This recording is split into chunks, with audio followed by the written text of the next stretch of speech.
el miércoles, pues ¿Quieres arrancar por el Real Madrid? vamos allá para sacarme eso del sistema y hablar Bueno, bien. bueno, Real Madrid llegaba al Santiago Bernabéu con una campaña dramática, hollywoodesca de la gran remontada. Había hasta cortes comerciales de la remontada. Se hizo hasta un mini documental de la remontada, gente, escuchen bien. Un mini documental de la remontada de Real Madrid con un manicomio en el Santiago Bernabéu, con la afición apretando, noches mágicas de la Champions League, 90 minutos son muy longos, todo ese tipo de cábala se sumaron a este partido, pero nadie se encargó de la parte futbolística. Todos apelaron a la épica y al tercer acto, cinematográficamente hablando, pero nadie habló de estrategia ni de táctica. Ahí se le acabó el partido de Real Madrid. Creo que es un resumen perfecto para esto. Podemos pasar a otro tema.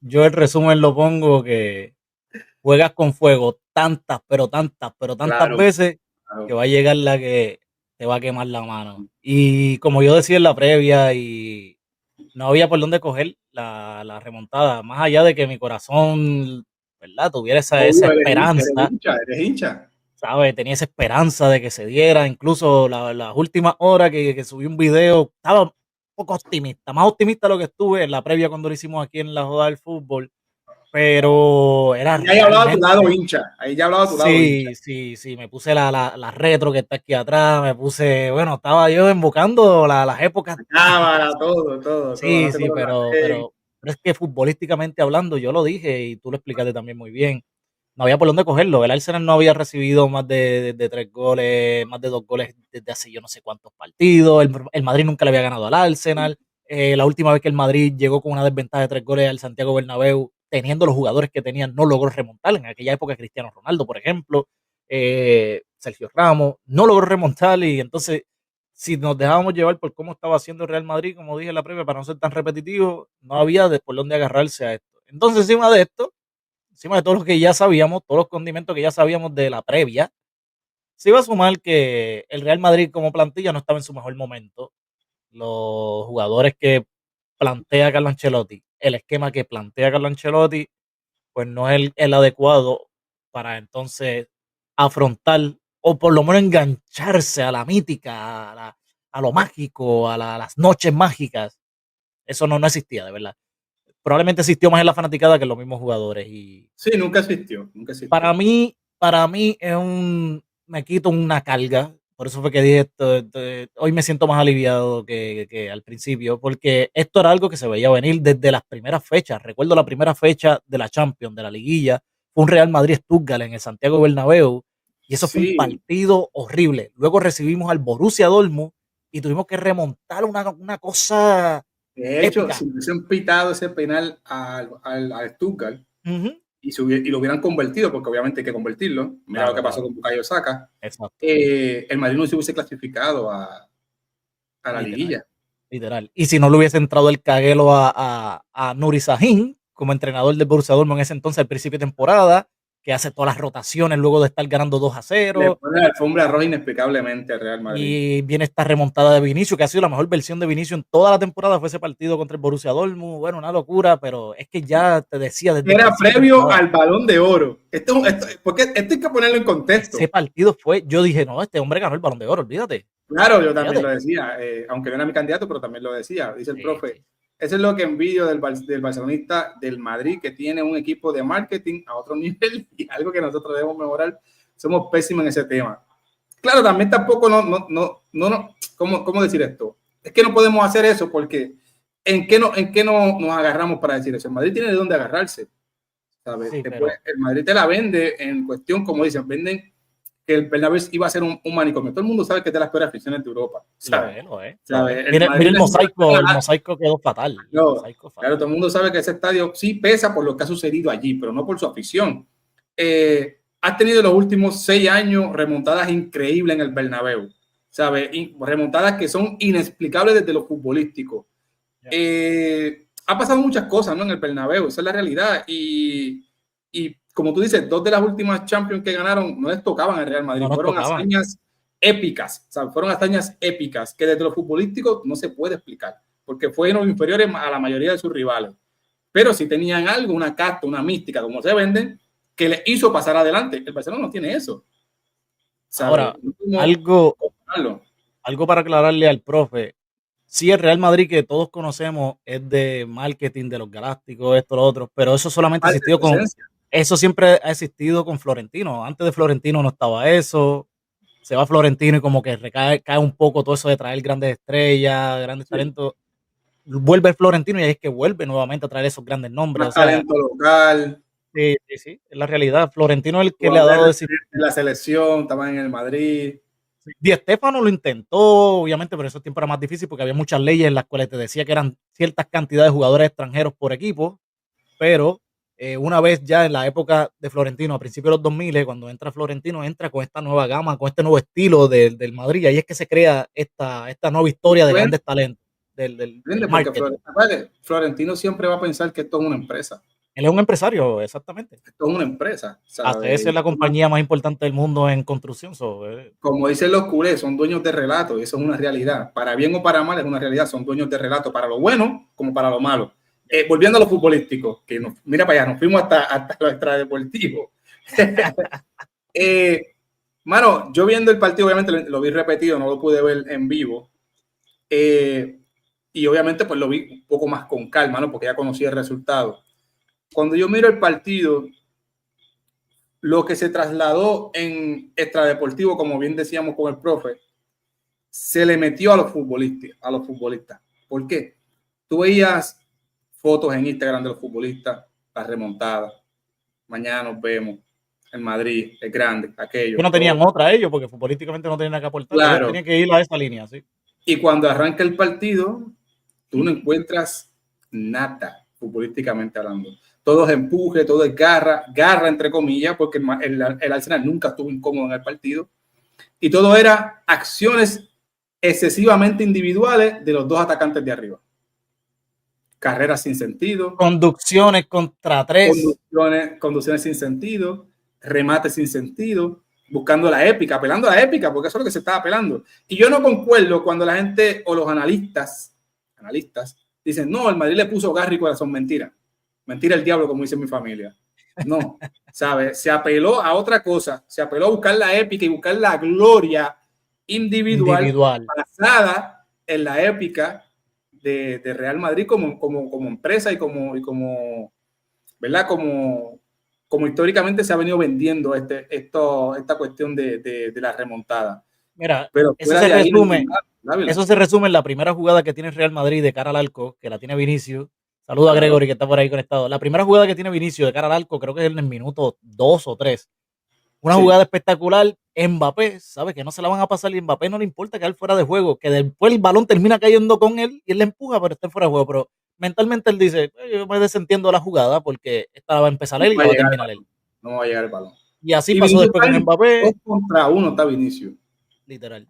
Y lo hizo varias veces. En vez de buscar un pase de seguridad para coger mal parada a la que de verdad. Hacerle una pared. Digo, eran carreras sin sentido, ¿sabes? Volvimos a ver a ese Bellingham que corre por correr. Tú sabes que sigo muchas cuentas de Inglaterra, ¿no? Obviamente por estar envuelto en la Premier League, estas cosas. ¿Tú sabes cómo dicen a Bellingham? ¿Cómo? De Cardioman. De Cardioman. No me jodan a Bellingham, que ese es mi macho ahí. Ese es mi macho del equipo. No me lo jodan. Pero cuando va para la selección, ahí gritamos, mira, Gregory, a mí el Madrid siempre me va a representar, pero me decepcionaron, es lo que diría. Me decepcionaron. Claro, sí, eso lo dijimos aquí, sí. Ya ganó su liga, no tiene que hacer rotaciones ni nada. Sí. Pero también me decepciona mucho Carlos Ancelotti. Mira, ok, voy a ser sincero. ¿Me decepciona Carlos Ancelotti? Sí. Pero, ¿qué le podemos exacto? ¿Qué más le podemos pedir a Carlos Ancelotti? ¿Sabes? Mirar para el banquillo, un tipo como Camavinga se hace expulsar, no cuentas con él ahora, que hubiese sido bastante importante en este partido. Un Ceballos que está al 20%. Modric, más de lo mismo, porque tiene la edad que tiene. No puedes darle responsabilidad a Modric en este partido en el cual tú necesitas remontar, meter un ancla en tu equipo como Modric. No sé, hermano, porque la crítica fácil es Es que debió quitar un atacante y meter un mediocampista, pero ¿qué mediocampista tenía Carlos Ancelotti para meter? Sí, amor, pudo haber metido, no sé, a Arda Güler. Creo que es lo más viable que tenía. Si es Sí, que estaba convocado. lo más jugón que hay dentro de lo que es el banco. Si es que estaba convocado. Estaba convocado, pero No hay más nada, ¿sabe? Que si debió meter a Hendrick. Yo de verdad yo no compro esas cosas. Esas cosas son populistas para mí. mira, ahora mismo, si tú analizas, ya que viste el partido en repetido y ya en caliente con el resultado, conociendo el resultado, se te hace más fácil analizar y ver todos los detalles. Claro, claro. Elmo, dime cuántos centros tiró Real Madrid. ¿A quién? Tiró 30 y 40 centros y solo 5 fueron a. Dime tú. Los 5 tuvieron destino. Si tú conoces a tus compañeros, que tú sabes que por lo menos Vinicius mide, ¿cuánto? 5'4", Rodrigo 5'3", Mbappé 5'6". O sea, te estoy hablando de estaturas súper por debajo de los 2 metros para los amigos de otros países. Si tú sabes que tus compañeros son así porque se conocen todo el mundo, pues trata de tirar entonces el buscapié en vez del centro aéreo. A lo mejor el buscapié mete un autogol, un penal. Claro, pues ya ahí entramos a la parte futbolística y táctica. Exactamente. Mira, como dice el profe, se quedó sin idea, ¿sabes? Después que se fue Kroos, claro, Kroos era la extensión en el Kroos y Benzema. campo. Eran los dos entrenadores ahí, los que organizaban todo. Mira, aquí está la gráfica que mencionábamos. Mira la cantidad de centros que no llegaron a destinatario y simplemente 5 centros solamente tuvieron destinatarios. Fueron 33 en fase de jugada abierta, o sea, transición, para que la gente entienda. Fueron 28 centros que no llegaron a destino, sin contar los que se fueron por línea de fondo y todo ese tipo de cosas, y 5 que solamente encontraron destino. Estoy hablando a Sofía cuando hago la pregunta acerca de los centros. ¿A quién? Pero es que tú sabes qué es lo que pasa. Como dice G. Padilla, un analista de acá de baloncesto de NBA, G. Padilla usa una frase bien famosa para que él utiliza y es reflejo músculo memoria.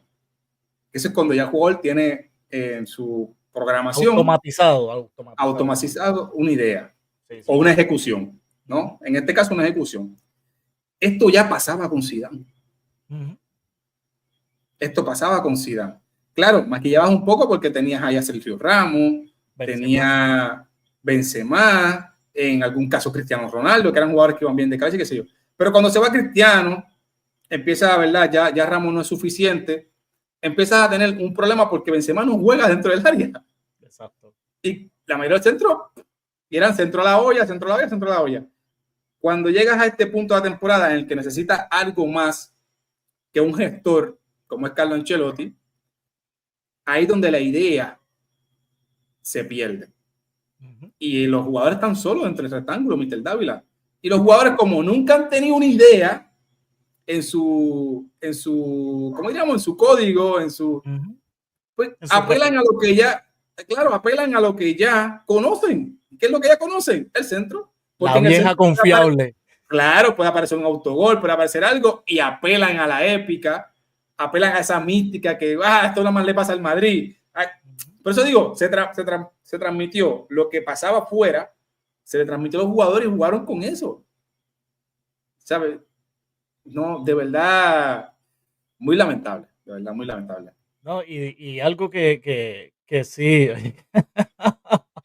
algo que sí, yo le recalco mucho a Ancelotti, porque tú podrás tener, no creía, profe, de verdad que no. No.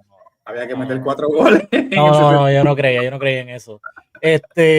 Algo que sí yo le recalco a Ancelotti, porque tú puedes tener mal planteamiento, te pueden pasar por encima el planteamiento del rival, no entra la pelota, que Mbappé y Vinicius se hayan cansado de tirar a la portería, que no pasó, pero un hipotético caso. Pero lo que sí yo no le perdono a Carlos Ancelotti es que él haya negado su visión de cómo ver el fútbol. ¿A qué me refiero con eso? Carlos Ancelotti es del cachenato, ¿cómo es? Del cachenato, ¿cómo es que se dice? Cachenato. Del cachenato, ¿verdad? Apretaditos, juntitos, y después salimos de ahí en adelante. ¿En qué momento de esta temporada, en qué momento de la eliminatoria, que estamos hablando ahora de la eliminatoria, vimos este Real Madrid. Yo sé que él tiene unos jugadores que anárquicos al estar explotando el constantemente los espacios y querer tener la pelota alejada, lo más alejada del área del medio campo, pero entonces eso te habla que no hay control. Porque si tú ves que esa es la idea, tú buscas a Ancelotti en cualquier equipo y esa es su idea. Así Bloque es. bajo y vamos a ir cansando, moviendo la pelota del agua al agua al agua al agua y cuando menos te lo esperas, un pase al espacio. Eso no se ha visto, por lo menos yo no recuerdo la última vez que lo vi de ese estilo. Creo que contra el Celtic, la pasada temporada, creo que sí, creo que ese fue el último juego que yo vi que Real Madrid hizo alarde de marear a todo el mundo con 20 y pico, 30 y pico de pases y vamos a explotar que estaba Es que Hazard en ese momento en la cancha. ahí caemos nuevamente en el personaje que ya no está en el equipo, que Tony es Toni Kroos. Kroos.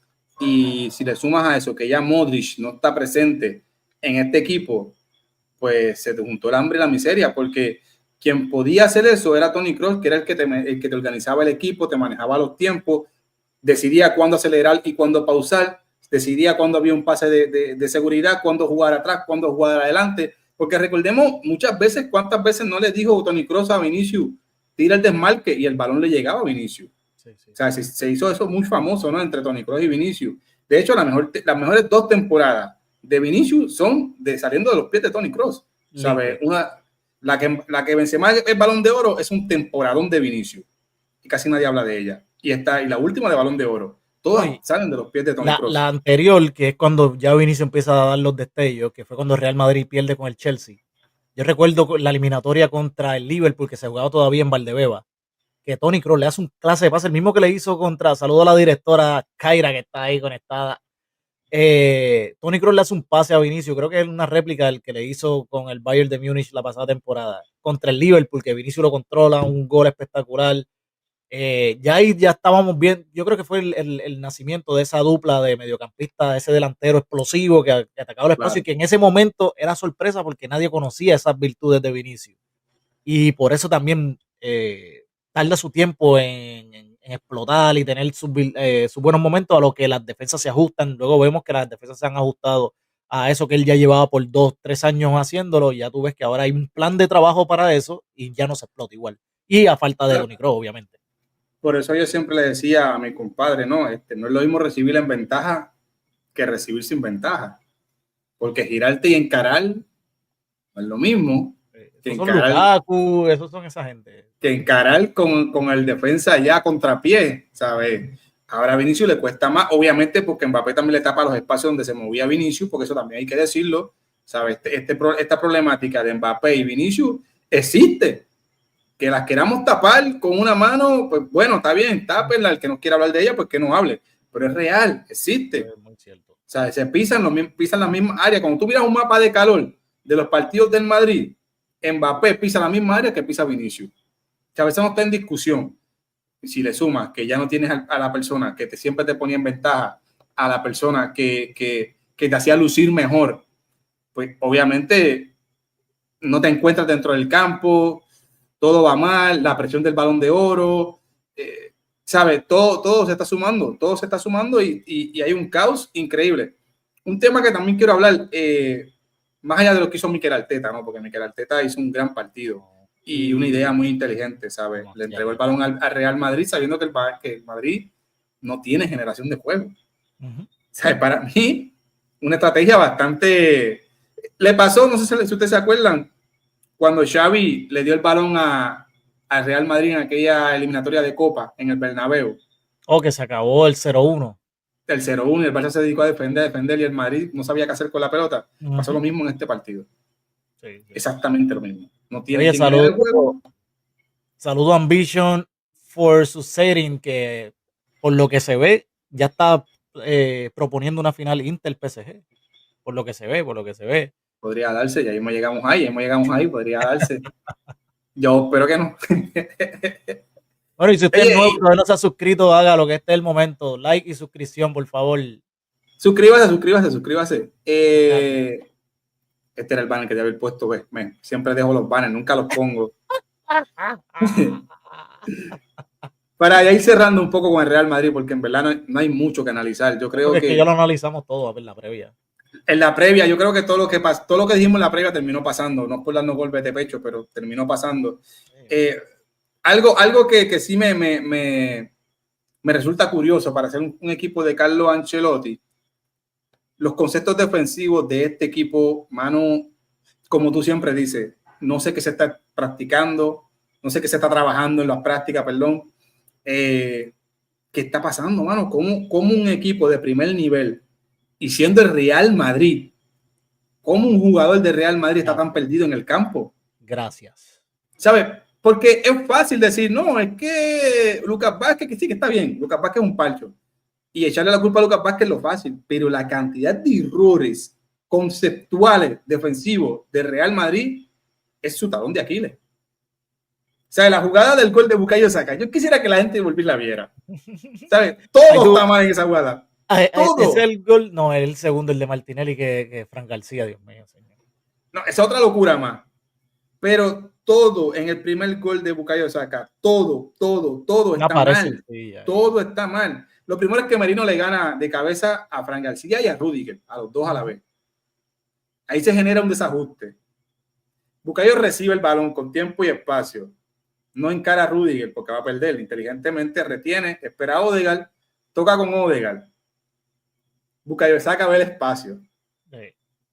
Y dice, bueno, el Madrid está hundido, me voy a caer en posición adelantada y ataca la espalda de Rüdiger. Odegaard, inteligentemente, gestiona el juego, parte y se ofrece para arrastrar marca, genera un espacio. Brother, y la ley. Odegaard no juega con parte, ahí se queda, se va. Mira, ahí dejan a Ceballos ahí parado, sin defender. Y a Bellingham, no, Bellingham que venía con parte, defendiendo aparte. Oh, sí. Juegan con Declan Rice. Declan Rice es solamente para arrastrar marca. Salta Tchouaméni y se genera el espacio. Y Fran García, que es defensor, en vez de quedarse y ocupar el espacio que salta Tchouaméni, se sale y va a su lateral cuando ya el juego no está por el lateral. Exactamente. Cuando ni siquiera no hay nadie en esa banda. Una autopista fue lo que crearon ellos mismos. Bukayo Saka pide el pase, ese espacio que se generó ahí y ya. Y espérate, te falta un dato. Y Asensio se quedó anclado y no tiró el fuera de juego. Lo habilita completamente. Se quedó solo el parado. No puede haber fuera de juego porque están hundidos. Por eso dije, por eso lo mencioné en un principio. Bukayo Saka se da cuenta que están hundidos y dice, no voy a caer en fuera de juego, ataco la espalda de Rüdiger. Claro. Todos mirando el poseedor del balón. Que este es otro problema. Todos miran al poseedor del balón. En el fútbol de élite tú no puedes hacer eso. Tú no puedes hacer eso. ¿Sabes? Como defensor, eso es uno de los problemas que tiene Ronald Araujo, que después vamos a hablar de eso. Siempre mira al poseedor del balón, entonces no sabe lo que pasa a su espalda ni se orienta. ¿Sabe? Para prueba, el tercer gol del Dortmund. ¿Por qué sale? Porque él rechaza el medio sin saber lo que está pasando en su alrededor. Cuando pudo haber tirado la bola por el córner, que es lo más correcto es que tirar al córner. Lo hace por instinto, no por querer hacer por instinto. Kelmo, pinchame ese comentario ahí, que mira, Ambition for Succeeding, mira lo que acaba de decir, que ya se suscribió. No paren los streams. Buen vibe aquí. Bienvenido, así es. Y ya tú sabes que tratamos de traer las buenas cosas para ustedes. Si no, pregúntale a Gregory, que está ahí todos los días conectado con nosotros. Ya, exacto, Gregory. Es que por eso es que yo digo que más que defraudarme, ¿cómo fue que me preguntó él ahorita que si por eso es, porque es que esto se veía venir. Ilusionaste con la remontada. Exacto, y no, es que ya desde la liguilla se veía que podíamos quedar hasta afuera. Y esto que pasó fue un premio, de verdad, llegar hasta cuartos de final para mí fue un premio, porque no merecíamos pasar con el Atlético. Yo los tenía eliminados con el Atlético. Sí, no se merecían pasar. Que a mí, mira, ¿tú te acuerdas cuando hubo la llave entre City y Real Madrid? Que ahí fue donde el madridismo como que se ilusionó, como que le ganamos al City. ¿Va? Yo siempre decía que yo tenía ampliamente favorito al Real Madrid sobre el City por el desastre que era el Manchester City. Y yo decía aquí, cuando hacíamos el análisis, a mí me preocupa que Real Madrid no haya destrozado al Manchester City. Porque aquello era para destrozarlo, pero algo que Guardiola nunca se iba a poder reponer. Con lo que significa Guardiola para el Manchester City, esa rivalidad. No, y peor aún, tú decías, lo que me preocupa es cómo el Manchester City le hizo tanto daño al Real Madrid en el partido de ida.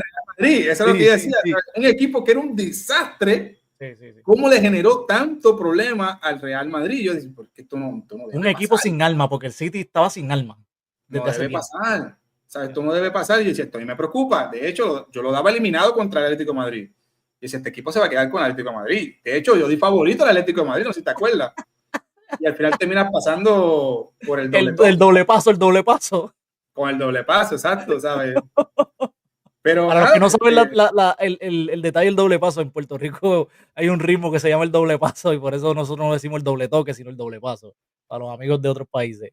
yo creo que llegaron lejos, siguen estando lejos la temporada, están